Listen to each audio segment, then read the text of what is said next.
Hi friends, அன்றைக்கி ஒரு நாள் என் ஃப்ரெண்டு வீட்டுக்கு ஃபேமிலியோட போயிருந்தேன். அப்போ அவள் என்னட்டு கழுவிக்கிட்டு இருந்தார்.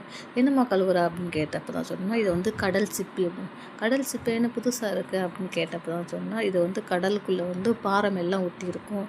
அதை வந்து சீசன் டைமில் தான் நம்மளுக்கு கிடைக்கும். இந்த சீசன் விட்டோம்னா அடுத்த சீசன் அப்படின்னு சொல்லி சொன்னேன். அப்படியா, இது என்ன பண்ணுறதுன்னு கேட்டப்போ தான் அவன் சொன்னால், இதை வந்து சாப்பிடலாம் அப்படின்னு.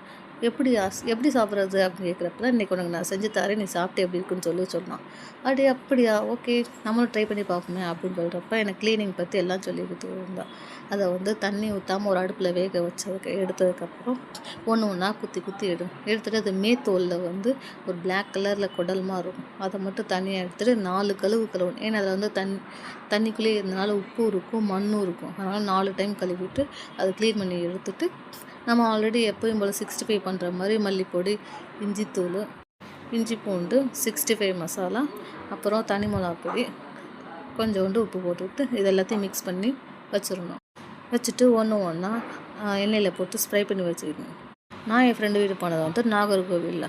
அங்கே வந்து மோஸ்ட்லி இது அதிக மக்கள் வந்து சாப்பிடுவாங்க, உடம்புக்கும் நல்லது, ஹெல்த்தியானது அப்படின்னு சொல்லி சொன்னேன். சரி, நம்மளும் இன்றைக்கி சாப்பிட்டு பார்ப்பேன்னு சொல்லிட்டு ஒரே ஆர்வமாக இருந்துச்சு. எனக்காண்டி அவள் செஞ்சுருந்தா. நான் இவ்வளோ தூரத்துக்கு நல்லா வரும்னு எதிர்பார்க்கவே இல்லை. உண்மையாக சொல்கிறேன் மக்களே, சூப்பராக இருந்துச்சு. நீங்களும் ட்ரை பண்ணி